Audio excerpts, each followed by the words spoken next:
Hello दोस्तों, मेरा नाम डॉक्टर अविरल वत्स है। मैं NHS स्कॉटलैंड में जीपी हूँ और पेशे से एक साइंटिस्ट भी हूँ। आज हम बात करते हैं कि पैंक्रियाटिक कैंसर के रेड फ्लैग्स कौन से होते हैं। पैंक्रियाज जो ऑर्गन है वो हमारे पेट में छोटी आंत जो कि लेफ्ट साइड में होती है और लिवर जो कि हमारे राइट साइड में होता है, उसके बीच में पैंक्रियाज पाया जाता है।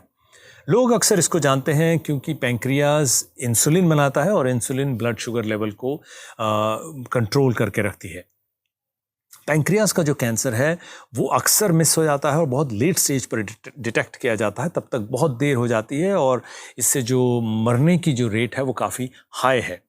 इसलिए ये बहुत ज़रूरी हो जाता है कि हम पैंक्रियाटिक कैंसर के जो रेड फ्लैग्स हैं वो अपने दिमाग में रखें और जैसे ही कोई शक इस पे पड़ता है तो हम तुरंत एविडेंस बेस्ड साइंटिफिक जो जांच है वो करवाएं ताकि हम रूल आउट कर सकें कि कहीं ये पैंक्रियाटिक कैंसर तो नहीं है।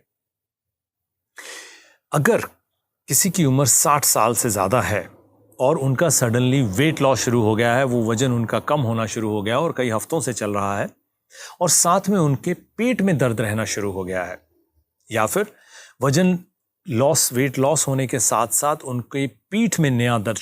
रहना शुरू हो गया है, या फिर उनको नई डायबिटीज शुरू हो गई है, शुगर की बीमारी, मधुमेह जो है वो नया शुरू हो गया है 60 साल के बाद और साथ में वेट लॉस भी हो रहा है, या फिर उनको दस्त रह रहे हैं या कब्ज रहनी शुरू हो गई है, वो भी नई शुरुआत है, कई हफ्तों से चल रही है, या फिर उनको उल्टी आने का दिल अक्सर करता है या उल्टियाँ जो है वो लग रही हैं। इन सब सिम्टम्स के साथ अगर वेट लॉस और हो रहा है और 60 साल से ज़्यादा की उम्र है,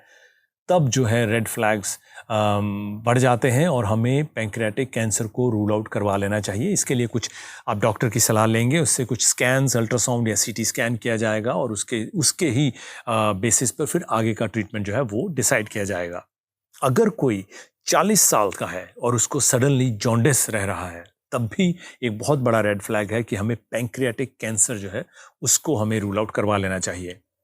अगर किसी की फैमिली में कोई फर्स्ट डिग्री, सेकंड डिग्री, एक रिलेटिव पैंक्रियाटिक कैंसर के शिकार पहले हो चुके हैं या 2 रिलेटिव्स हो चुके हैं, तो हमें और भी ज़्यादा सतर्कता बरतनी चाहिए और